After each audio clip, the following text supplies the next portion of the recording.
오늘도 또 제가 먼저 은혜를 받습니다. 우리 장로님 너무 감사합니다.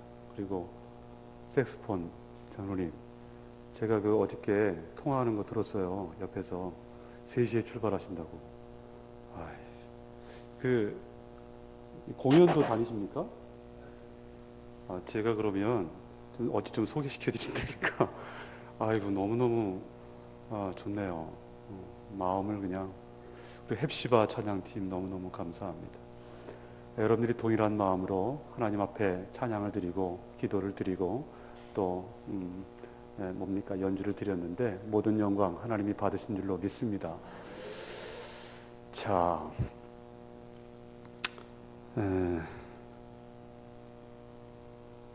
사실은 오늘 말씀이 여러분들의 신앙생활에 성패를 좌우하는 그런 말씀이 아마 될 겁니다. 사모하시면서 들으시면 좋을 것 같고요. 성령께서 우리에게 깨달음의 은혜를 주셔서 이 말씀에 우리의 마음이 흠뻑 빠져서 아무쪼록 성령의 인도하심 속에 깨달아서 남은 생애가 헛되지 아니하고 말씀하신 대로 의미 있고 가치 있는 온전한 그리스도인으로 승리하는 우리 모두가 될 수 있기를 바랍니다. 자, 우리 잠깐만 복습할까요? 자, 고린도전서는 사도 바울이 몇 차 전도 여행 때 보낸 편지라고 했어요?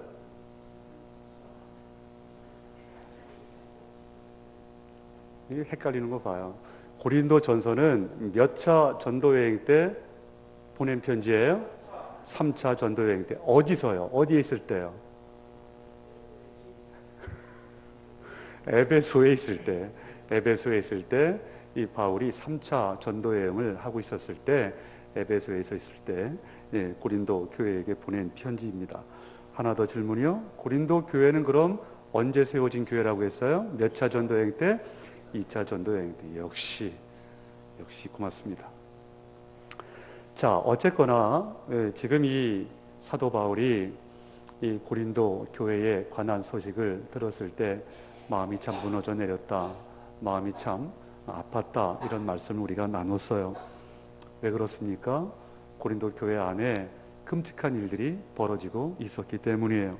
자, 그렇다면 이 개척한 바울의 입장에서 좀 권면을 하거나 무슨 대안을 제시해야 되지 않겠어요? 자, 그 부분을 오늘 지금 말씀하려고 하는 겁니다. 자, 바울이 너무 답답하고 너무 가슴이 아프고 이래가지고 고린도 성도들에게 이 사랑과 권면의 편지를 지금 쓴 거잖아요. 근데 그냥 쓴 게 아니에요. 이 고린도 교회 안에 벌어지고 있는 이러한 일들에 대해서 그러면 도대체 어떻게 하면 이것을 회복시킬 수 있을까? 어떻게 이것을 좀 해결할 수 있을까? 이 마음을 가지고 썼는데 그 대안으로 이 고린도 교회 안에 지금 편만에 있는 이 문제들을 해결하는 대안으로 제시한 것이 뭐냐면 뭘까요? 사랑이에요. 사랑. 자, 어떻게 묘사를 하고 있는가 우리 같이 한번 보실까요? 자, 1절을 우리 같이 한번 읽겠습니다. 1절 함께 합니다. 시작. 내가 사람의 방언과 천사의 말을 할지라도 사랑이 없으면 소리나는 구리와 울리는 꽹과리가 되고. 자, 여기서 사람의 방언과 천사의 말 그랬어요. 다시 말하면 아무리 영적으로 신령한 말을 하고 아무리 인간적으로 권위 있는 말을 하고 아무리 인간적으로 놀라운 말을 할지라도 거기에 뭐가 없으면, 사랑이 없으면 어떻다는 거예요? 아무것도 아니라는 거예요. 자, 그런데 이 정도 설교는 여러분 다 들어보셨잖아요. 자, 그런데 우리가 1절부터 3절을 읽었는데 흥미로운 사실을 우리가 발견할 수가 있어요. 그게 뭐냐면 1절부터 3절까지를 쭉 보니까 똑같은 구도입니다. 똑같은 구도, 반복되는 구도가 있어요. 자, 1절을 다시 한번 봐요. 내가 사람의 방언과 천사의 말을 할지라도 뭐가 없으면, 사랑이 없으면, 그 다음에 소리나는 구리와 울리는 꽹과리가 돼요. 자, 뭐가 좀 특색 있는 것 같아요? 사랑이 없으면을 중간에다 놓고 전반부와 후반부로 나눌 수가 있는데 뭐가 특징인 것 같아요? 전반부는 긍정적이에요. 긍정적. 그죠? 내가 사람의 방언과 천사의 말을 얼마나 긍정적이에요. 그런데 후반부에 가서는 뭐예요? 부정적으로 끝나요. 부정적으로. 그런데 이 구도가 1절도 그렇지만 2절도 그렇고 3절도 그렇고 똑같이 반복이 됩니다. 2절도 한번 보실래요? 내가 예언하는 능력에 있어 모든 비밀과 모든 지식을 알고 또 산을 옮길 만한 모든 믿음이 있을지라도 뭐가 없으면, 사랑이 없으면 뭐다? 내게 아무것도 아니요. 3절도 보세요. 내가 내게 있는 모든 것으로 구제하고 또 내 몸을 불사르게 내줄지라도 뭐가 없으면, 사랑이 없으면 뭐래요? 내게 아무 유익이 없느니라. 그러니까 긍정적으로 시작했다가 부정적으로 마감하고, 긍정적으로 시작했다가 부정적으로 마감하고, 긍정적으로 시작했다가 부정적으로 마감하는 이 구도를 우리가 발견을 할 수가 있습니다. 자, 그러면 무슨 열쇠가 하나가 있는데, 긍정적으로 시작한 이것이 부정적으로 끝나버리게 만드는데 그게 뭐냐? 그게 뭐라는 거예요? 사랑이 없으면. 그런데 이게 뭘 말할까 도대체? 이게 도대체 뭘 말할까? 여러분, 이 사랑이 없으면 이 말을 좀 다른 말로 대체하고 싶은데요. 다른 말로 대체하면 무슨 말이 가능할까요? 사랑이 없으면 이렇다는 건데, 긍정적으로 시작했다가 사랑이 없으면 부정적으로 끝나는데, 이 사랑이 없으면 이 말을 좀 다른 말로 대체하고 싶은데, 여러분들의 이해를 좀 돕기 위해서 뭘로 대체하면 좋을까요? 바로 이 사랑이 없다 이 말은요, 무슨 말이냐면 동기부여가 잘못됐다는 거예요. 한번 따라서 하실까요? 동기부여가 잘못됐다. 그런 의미예요. 자, 놀라운 천사의 말을 하고 권위 있는 말을 하고 그가 몸을 불사르는 헌신을 하고 충성을 하고 구제를 했다고 할지라도 뭐가 잘못됐으면? 동기가 잘못됐으면 그 결론은 뭐 할 수밖에 없다는 거예요? 부정적일 수밖에 없다는 거예요.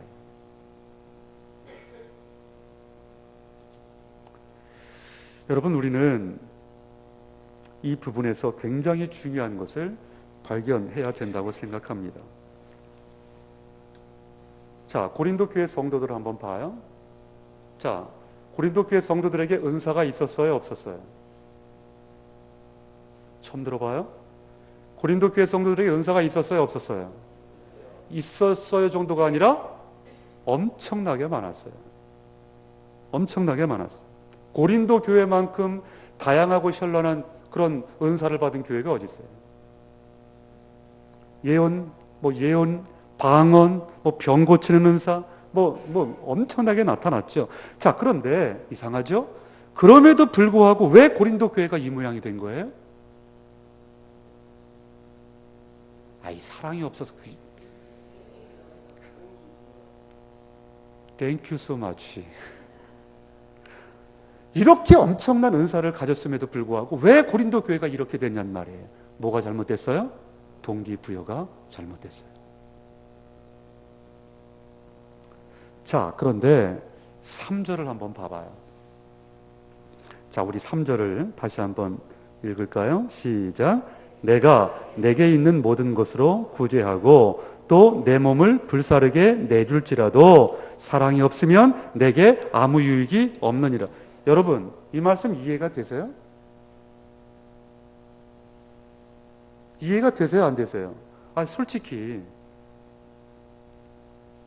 내가 내게 있는 것으로, 내게 있는 모든 것으로 구제하고 또 내 몸을 불사르게 내줄지라도, 여러분 이거 이해가 되세요?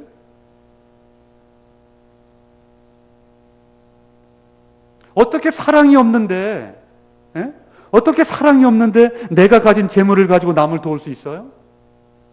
어떻게 사랑이 없는데 어떻게 내 몸을 불살라서 남을 위하여 내 몸을 희생할 수 있어요? 여러분 이해가 되세요? 이해가 안 되는 이야기예요, 이게. 사랑이 없는데 어떻게 내 몸을 불사릅니까? 어떻게 사랑이 없는데 내 모든 것을 내어줄 수 있습니까? 사랑이 없는데.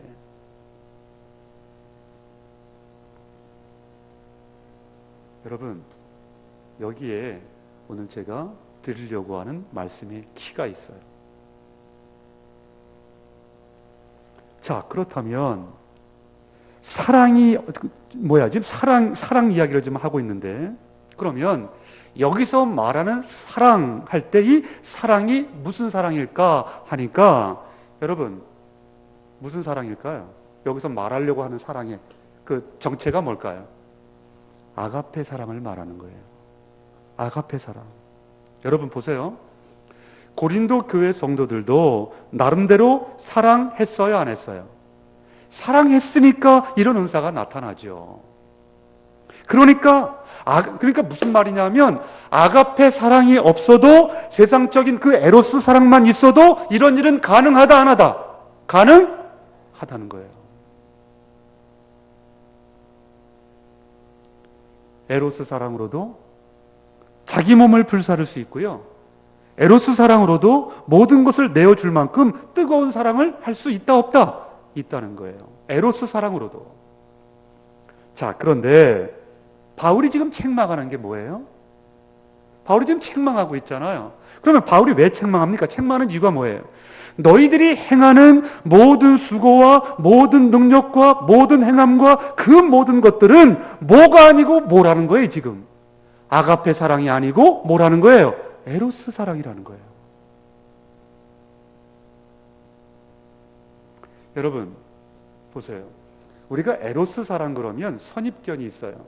에로스 사랑 그러면 뭐가 딱 떠올라요? 남녀간에 불타는 사랑이 떠올라요. 이게 에로스 사랑의 전부인 것처럼 아시는데 그것만이 아니에요. 예를 들어서 예술가가 예술을 사랑하는 것도 무슨 사랑이에요? 에로스 사랑이에요. 남녀간에 불타는 사랑만 에로스 사랑이 아니에요.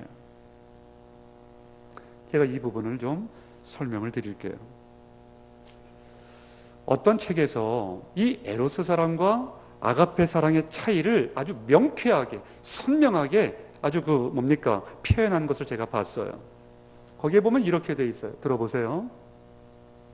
에로스는 가치를 추구하는 것이고 아가페는 가치를 부여하는 것이다. 이렇게 돼 있어요. 여러분 이해가 되세요? 에로스는 가치를 뭐예요? 그 다음에 해보세요. 좋아. 에로스는 가치를 추구하는 것이고 아가페는 가치를 부여하는 것이다 그랬어요. 여러분 이게 무슨 말일까요? 이게 무슨 말이냐면, 여러분 보세요. 에로스는요 이미 가치가 있는 어떤 대상이 있어요. 네? 에로스는 이미 가치가 있는 어떤 대상이 있는데 이 대상을 내 것으로 만들고자 하는 행위, 이것이 곧 뭐라는 거예요? 이것이 바로 에로스라는 거예요. 다시 한번 강조해요. 에로스는 가치를 뭐하는 사랑이다? 추구하는 사랑이다. 그런데 여기에 문제가 뭐냐면, 이 에로스 사랑의 문제가 뭐냐면 철저하게 이 에로스 사랑은 자기 중심이에요. 자기 만족이에요. 이게 에로스 사랑의 특징이에요. 자기 몸을 불사를 정도로 구제를 하고 상상할 수 없는 정도로 상상할 수 없을 정도의 은사를 가지고 교회를 섬긴다고 할지라도 그 모든 봉사와 섬김의 결과가 이런 것. 내가 그리스도인이라고 하는 좋은 소리를 좀 들으려면 이 정도는 좀 해야지. 이런 거 있잖아요. 이런 거. 그러니까 동기부여가 누구 중심이라면, 나 중심이라면 고린도전서 1장에 나오는 이 사도 바울의 질책, 이것을 우리 또한 받아야 한다는 것입니다. 자, 그런데 반면에 이 아가페 사랑의 특징이 뭐냐면, 자, 가치를 뭐 한다고 그랬어요? 아가페 사랑은 부여한다고 그랬어요. 자, 오늘 고린도 교회가 실패한 결정적인 이유가 뭐냐? 자, 봉사도 있었어요. 구제도 있었어요. 여러 가지 눈으로 드러나는 아름다운 선한 행위도 있었어요. 그런데 거기에 동기가 잘못됐는데 어떤 동기가 잘못됐냐 하니까 그들은 에로스 사랑으로 교회를 섬겼다는 거예요. 무슨 사랑으로 교회를 섬겨요? 에로스 사랑으로 교회를 섬겼다는 거예요. 여러분, 여러분의 섬김과 여러분의 봉사와 여러분의 헌신이 헛되지 않기를 주님의 이름으로 축복합니다. 그러시려면 이 용어의 차이를 하나님 부르시는 그날까지 가슴에 새기셔야 돼요. 에로스는 가치를 추구하는 것이고 아가페는 가치를 부여하는 것이다. 여러분, 질문할게요. 여러분은 어떤 동기로 교회를 섬기세요? 어떤 동기로 교회를 섬기세요? 만약에 이 아가페가 아니라 에로스로 시작을 한다면 고린도전서 13장, 오늘 본문 우리가 읽은 이 13장 1절로 3절에 나와 있는 것처럼 너무너무 아름답게 시작할 수 있어요. 너무너무 아름답게 시작할 수 있어요. 그런데 그 아름답게 시작한 그 행위가 비참하기 짝이 없는 부정적인 것으로 끝날 수밖에 없다는, 이게 공식입니다. 공식.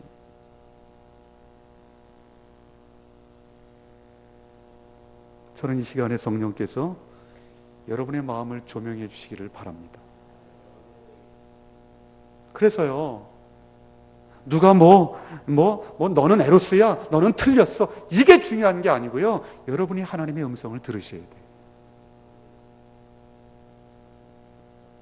여러분의 삶을 몇 년을 사셨던 간에 내 모든 행동, 내 모든 헌신, 내 모든 구제의 동기는 과연 어디에서 출발을 한 것인가? 에로스일까? 아니면 아가페일까?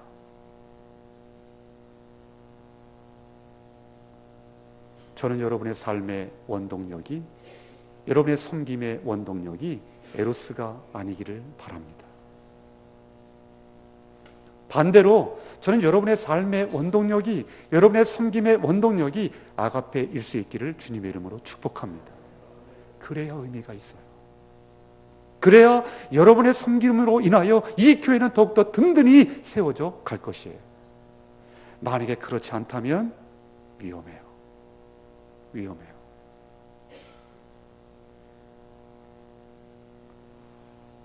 여러분, 제가 이렇게 말씀을 준비를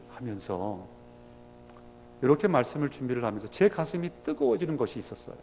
그게 뭐냐면, 자 보세요. 하나님이 우리에게 오실 때 어떤 사랑을 가지고 우리에게 다가오셨냐는 거예요. 하나님이 우리에게 오실 때 어떤 사랑을 가지고 오셨어요? 에로스입니까? 아가페입니까? 명심하셔야 돼요. 여러분 구원받을 가치가 있으세요? 구원받을 자격이 있으세요? 대답을 못하세요? 나는 구원받을 가치가 있으니까 주님이 십자가를 지신 것은 좀 당연하지, 나 같은 사람을 구원하려면 주님이 십자가 정도는 지셔야지, 이렇게 생각하는 분이 계시다면 너무너무 아니에요.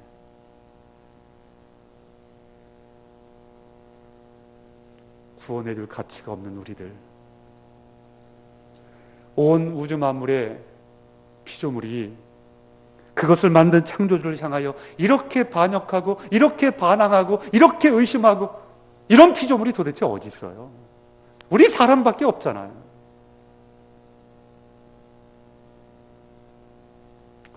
오해하지 말고 들으세요. 어떤 분을 보면, 제가 목회를 하면서 어떤 분을 보면 정말 사랑하고 싶지 않아. 그런 분 있어요.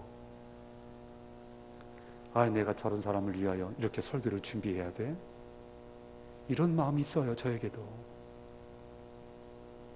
그런데요, 솔직히 고백하는데 그런 마음이 들 때마다 저는 타락한 목사가 되어 가는 거예요. 내 주제를 모르는 거예요, 지금. 내가 어떤 사랑을 받았는데.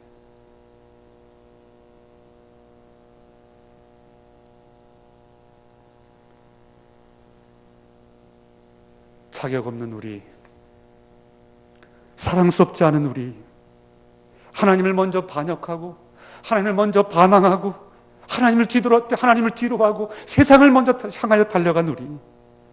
그런데 그럼에도 불구하고 이런 우리를 하나님은 소중하다, 귀하다, 사랑한다 이렇게 말씀하시면서 우리를 받아주신 이 하나님의 사랑, 여러분 어떻게 표현할 수 있을까요?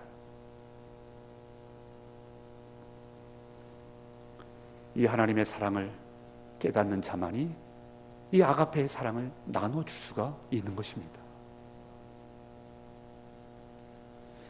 이 찬송을 준비를 하다가 제가 이 설교를 좀 준비를 하다가 찬송을 하나 좀 기억해내서 우리 반주 한번 해줘 보실래요? 우리 찬송가 310장 한번 펴보실래요? 우리 같이 한번 찬송 한번 할게요. 310장. 아, 하나님의 은혜로 이 있을 데 없는 자 왜 구속하여 주는지 난 알 수 없도다. 여러분, 알 수 없는 게 아가페예요. 이해가 안 되는 거예요, 이해가.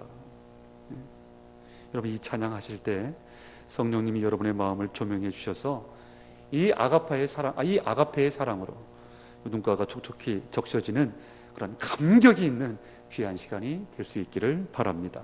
우리